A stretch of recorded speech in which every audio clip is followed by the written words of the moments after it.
വളരെ കോൺഫിഡൻ്റ് ആണ്. അത് തെരഞ്ഞെടുപ്പിൻ്റെ ഏതെങ്കിലും ഒരു ഘട്ടത്തിൽ കോൺഫിഡൻസ് കുറവുണ്ടാകേണ്ടുന്നൊരു സാഹചര്യം ഉണ്ടായിട്ടില്ല.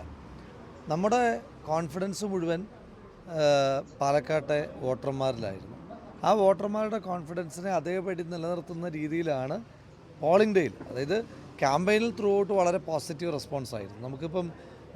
നമുക്ക് ഒരു തെരഞ്ഞെടുപ്പുമായി ബന്ധപ്പെട്ട് ഫീൽഡിൽ പോകുമ്പോൾ നമുക്കറിയാം എന്താണ് ഫീൽഡിലെ പൾസ് എന്ന്.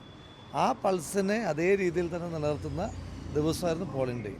അങ്ങനെ പെർസെൻറ്റേജ് അങ്ങനെ കുറഞ്ഞിട്ടില്ല. പെർസെൻറ്റേജ് ഇങ്ങനെ പുറത്ത് വന്നതിനകത്തൊക്കെ വലിയ വ്യത്യാസങ്ങൾ വരാൻ പോവുകയാണ്.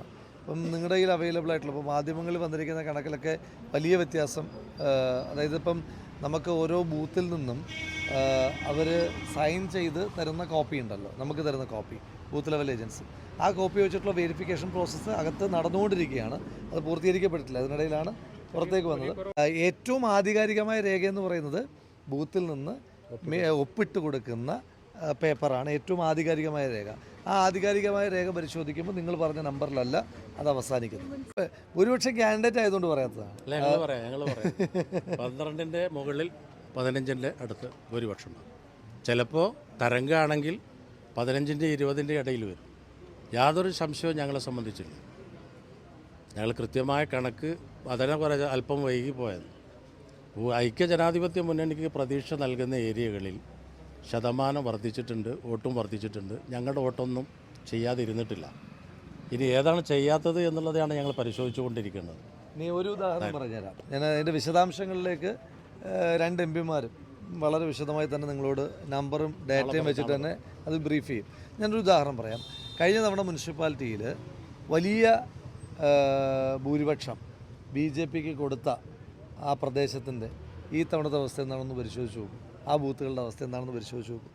ശ്രീ സുരേന്ദ്രൻ്റെ ഇതുവരെ വിജയിച്ച ഒരു പ്രവചനം പറഞ്ഞുതരാവും.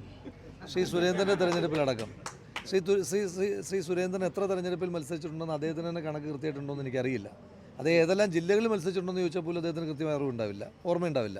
അത്രയും തെരഞ്ഞെടുപ്പുകൾ അദ്ദേഹം മത്സരിച്ചിട്ടുണ്ട്.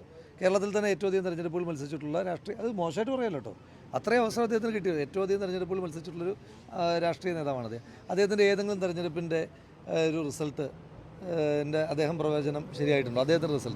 അദ്ദേഹത്തിൻ്റെ റിസൾട്ടിൻ്റെ പ്രവചനം പോലും ശരിയല്ലെങ്കിൽ പിന്നെ പാലക്കാട്ട് വേറൊരു ഉദാഹരണം കൂടെ ഞാൻ പറഞ്ഞുതരാം. കഴിഞ്ഞ തെരഞ്ഞെടുപ്പിൻ്റെ കാലത്ത് പാലക്കാട് റിപ്പോർട്ട് ചെയ്താലും ഇവിടെ ഉണ്ടോ? കഴിഞ്ഞ തെരഞ്ഞെടുപ്പ് റിസൾട്ട് കഴിഞ്ഞ ഇലക്ഷന് ശേഷമാണ് ഇവിടെ MLAയുടെ ഓഫീസ് തുടങ്ങിയത് BJP, അല്ലേ? ആ ഓഫീസ് ഇപ്പോൾ പ്രവർത്തിക്കുന്നുണ്ടോ? പിന്നെ ആത്മവിശ്വാസത്തിനകത്തൊക്കെ പിന്നെ എന്തടിസ്ഥാനത്തിൽ ആത്മവിശ്വാസം പറയുന്നത്? ഇപ്പോൾ മുനിസിപ്പാലിറ്റി മാത്രമാണല്ലോ അവരുടെ എന്തെങ്കിലും തരത്തിലൊരു സ്വാധീനമുണ്ടെന്ന് അവർ വിചാരിച്ചിരുന്ന ബെൽറ്റ് തന്നെ മുനിസിപ്പാലിറ്റിയാണ്. ആ മുനിസിപ്പാലിറ്റിയിൽ അവർക്ക് വലിയ സ്വാധീനമുള്ള ബെൽറ്റിൻ്റെ അവസ്ഥയെ ഞാനിപ്പോൾ ഒരു ഉദാഹരണം പറഞ്ഞേ. മാത്തൂർ അവർക്ക് എന്ത് പ്രസക്തിയുള്ളത്? പ്രായിരിയിൽ എന്ത് പ്രസക്തിയുള്ളത്? കണ്ണാടിയിൽ എന്ത് പ്രസക്തിയുള്ളത്? മാത്തൂരും പ്രായിരിയിലും കണ്ണാടിയിലും UDF LDF തമ്മിലല്ലേ മത്സരം? മുനിസിപ്പാലിറ്റിയിൽ മാത്രമാണല്ലോ UDFും BJPയും തമ്മിൽ മത്സരം നടക്കുന്നത്. അപ്പോൾ അങ്ങനെയുള്ളപ്പോൾ എങ്ങനെയാണ് അവർക്ക് ആത്മവിശ്വാസം പറയാൻ കഴിയുക? അവരുടെ തന്നെ മുനിസിപ്പാലിറ്റി ബെൽറ്റിൽ അവർക്ക് വലിയ മേധാവിത്വം, മൊത്തത്തിൽ തന്നെ ഒരു മുന്നേറ്റം ഉണ്ടാക്കാൻ കഴിയാതിരിക്കുമ്പോൾ എങ്ങനെയാണ് പറയാൻ കഴിയുക? ആ ആത്മവിശ്വാസം എന്നൊക്കെ പറയുന്നത് മാത്രമല്ല, ആ പോസ്റ്റ് വന്ന് എനിക്കൊന്ന് പോളിംഗ് നടന്നുകൊണ്ടിരിക്കുമ്പോൾ തന്നെയാണ്, അല്ലേ? പോളിംഗ് തീരുന്നതിന് മുന്നേ അല്ലേ പോസ്റ്റ് വന്നത്? അപ്പം ഞാനിപ്പോൾ പോലും ഞാൻ ആധികാരികമായിട്ടല്ല സംസാരിച്ചുകൊണ്ടിരിക്കുന്നത്. ഞാൻ പറഞ്ഞല്ലോ, കാരണം കണക്കുകൾ കൂട്ടിക്കൊണ്ടിരിക്കുകയാണ്. അപ്പോൾ ഇതുവരെ കിട്ടിയ കണക്കിൻ്റെ അടിസ്ഥാനത്തിലുള്ള മാധ്യമ അഭിസംബോധനയാണ് നടത്തിക്കൊണ്ടിരിക്കുന്നതെന്ന് പറഞ്ഞിട്ടാണ് തുടങ്ങിയത്. അന്നേരം പോളിംഗ് തന്നെ നടന്നുകൊണ്ടിരിക്കുമ്പം എങ്ങനെയാണ് അത് പോൾ നീരാളിയും കൊണ്ട് പോലും പ്രവചിപ്പിച്ചാണോ എന്ന് എനിക്കറിയില്ല.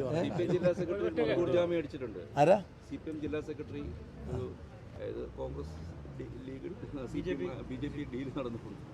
അതായത് ഒന്നാമത് നിൽക്കുന്നവരും രണ്ടാമത് നിൽക്കുന്നവരും തമ്മിൽ എന്ത് തരം ഡീലാ സാധ്യമാകുക എന്ന് എനിക്കൊന്ന് പറഞ്ഞു. അതെന്ത് തരം ഡീലാ സാധ്യമാകുക? 23 കഴിഞ്ഞിട്ട് പറയാം. പത്രപരസ്യമൊക്കെ നൽകിക്കൊണ്ട് ന്യൂനപക്ഷ വിഭാഗങ്ങളിലെ വോട്ടുകൾ ഭിന്നിപ്പിക്കാൻ ശ്രമം നടന്നിരുന്നു. താഴെത്തട്ടിലെ ഈ വോട്ടിംഗ് കഴിയുമ്പോൾ ആ പത്രപരസ്യം, ഇന്നലെ പറയാത്തൊരു വാചകം കൂടി ഇപ്പോൾ പറയാം. ആ പരസ്യം നന്നായി. കാരണം ആ പരസ്യം അവരുടെ ഉള്ളിലെ വർഗീയതയ്ക്ക് ഉള്ള പരസ്യമായിരുന്നു. അത് സത്യത്തിൽ പരസ്യത്തിൻ്റെ ഗുണം കിട്ടിയത് UDFന്. ആ പരസ്യത്തിൻ്റെ ഗുണം കിട്ടിയത് UDFന്. കാരണം ഇവിടെ മതേതര നിലപാടെടുത്തിരിക്കുന്നത് ഇതുവരെ മതേതര മേലങ്കി ഉണ്ടായിരുന്നു. മതേതര നിലപാടെടുത്തിരിക്കുന്നത് നമുക്ക് മാത്രമാണെന്നുള്ളൊരു ബോധ്യം ജനങ്ങൾക്കിടയിൽ ഉണ്ടാക്കാൻ പറ്റി. ആ പരസ്യത്തിനകത്ത് അവർ പറഞ്ഞ ന്യായീകരണങ്ങളിൽ ഏതെങ്കിലും ഒന്ന് നിങ്ങൾക്ക് കൺവിൻസിംഗ് ആണോ? റേറ്റ് കുറവുള്ളത് കൊണ്ടാണ് കൊടുത്തത്. എന്നാൽ പിന്നെ ദേശാഭിമാനി കൊടുക്കാൻ എന്താ ഫ്രീ അല്ലേ? ഇനിയും പോട്ടെ, റേറ്റ് കുറവുള്ള പത്രങ്ങൾ നോക്കിയാണല്ലോ പിടിച്ചു. ഒരു മാധ്യമത്തിൽ വേറൊരു മാധ്യമത്തിൽ അവർ പരസ്യം കൊടുത്തിരുന്നല്ലോ. ആ മാധ്യമ സ്ഥാപനത്തിൽ എന്താ ഈ പരസ്യം കൊടുക്കാഞ്ഞത്? ഹിന്ദുവിന് കൊടുത്തിരുന്നല്ലോ. സാധാരണ കേരളത്തിൽ തിരഞ്ഞെടുപ്പ് നടക്കുമ്പോൾ ഇംഗ്ലീഷ് മാധ്യമങ്ങളിൽ അങ്ങനെ കൊടുക്കാറില്ല. അപ്പോൾ ഹിന്ദു എന്ന് പറയുന്ന മാധ്യമത്തിന് കൊടുക്കുന്നതിനകത്ത് ഒരു ഉദ്ദേശം ഉണ്ടായിരുന്നല്ലോ. എന്തുദ്ദേശത്തിലാണ് ഹിന്ദുവിൽ കൊടുത്തതെന്ന് നമുക്ക് എല്ലാവർക്കും അറിയുന്നൊരു ഉദ്ദേശമുണ്ടല്ലോ. എന്തുകൊണ്ടാണ് ഹിന്ദുവിൽ ഇതിൻ്റെ ഇംഗ്ലീഷ് പതിപ്പ് കൊടുക്കാഞ്ഞത്? അപ്പോൾ ചില പോക്കറ്റുകളിൽ മാത്രം ഇത് എത്തിയാൽ മതി എന്നുള്ളൊരു തീരുമാനം ഉണ്ടായിരുന്നു. ആ പോക്കറ്റുകളിൽ അത് എത്തിയിട്ടുണ്ട്. ആ പോക്കറ്റുകൾ അതിൻ്റെ പ്രതികാരവും കാട്ടിയിട്ടുണ്ട്. കാരണം എന്താ ഇവർ ന്യൂനപക്ഷ സമുദായത്തെ പറ്റിയിട്ട് വിചാരിക്കുന്നത്? ഒരു ദിവസം രാവിലെ ഇങ്ങോട്ട് വന്നിട്ട് ഒന്ന് ഇക്കിളിപ്പെടുത്തി കഴിഞ്ഞാൽ അപ്പം മയങ്ങി വീഴുന്ന ഒരു സമൂഹം, യാതൊരുവിധമായ രാഷ്ട്രീയ ബോധവും ഇല്ലാത്ത സമൂഹമായിട്ടാണോ ന്യൂനപക്ഷ സമൂഹങ്ങളെ ഇവർ കാണുന്നത്? അതൊക്കെ തെറ്റിദ്ധാരണ. ബംഗാളല്ലല്ലോ, ബംഗാളല്ല കേരളം.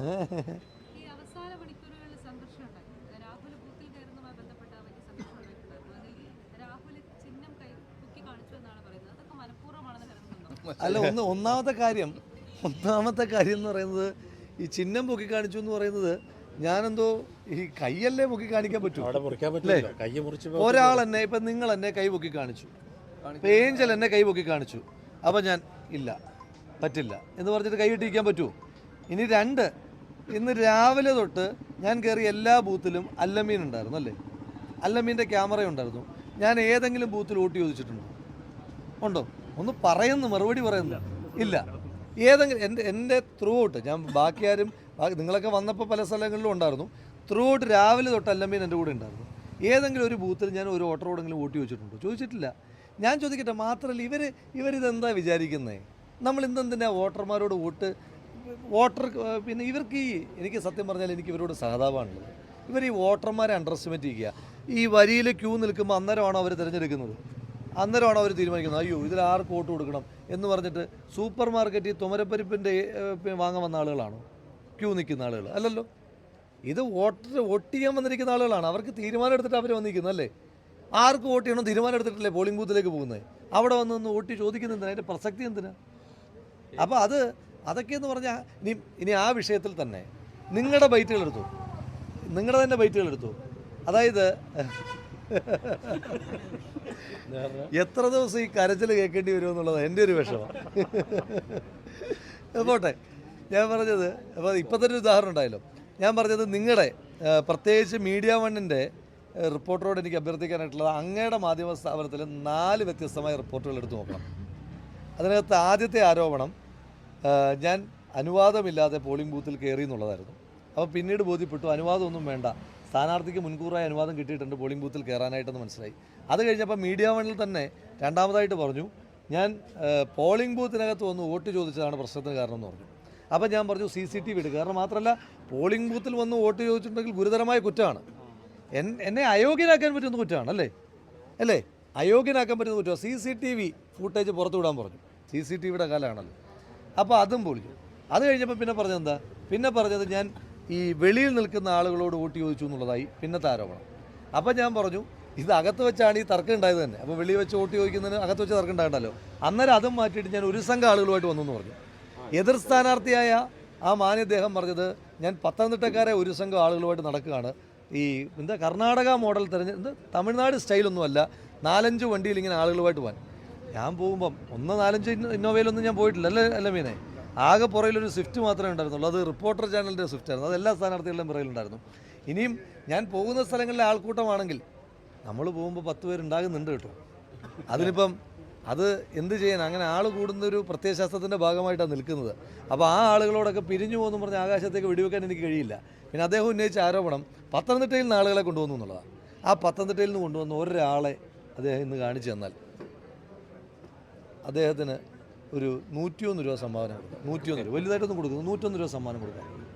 പത്തനംതിട്ടയിൽ നിന്ന് ബൂത്തിൽ വന്ന ഒരാളെ കാണിച്ച് പത്തനംതിട്ടക്കാരൊക്കെ സ്വാഭാവികമായിട്ട് ഈ ആരോപണമൊക്കെ ഇവർ ഉന്നയിക്കുമെന്ന് അറിയാവുന്നതുകൊണ്ട് തെരഞ്ഞെടുപ്പിൻ്റെ സമയം കഴിഞ്ഞപ്പോൾ തന്നെ പത്തനംതിട്ടക്കാരൊക്കെ പോയി. അപ്പോൾ അദ്ദേഹം തെളിയിക്കണം ഏത് പത്തനംതിട്ടക്കാരൻ. വിഷ്വൽസ് ഉണ്ടായിരുന്നല്ലോ ഏത് പത്തനംതിട്ടക്കാരൻ. അപ്പോൾ നിങ്ങൾക്ക് തന്നെ അറിയാമല്ലോ, നിങ്ങൾ സ്ഥിരമായി ബന്ധപ്പെട്ടുകൊണ്ടിരുന്ന ഏതെങ്കിലും പത്തനംതിട്ടക്കാരെയൊന്നും ഉണ്ടായിരുന്നോ? ഇല്ല.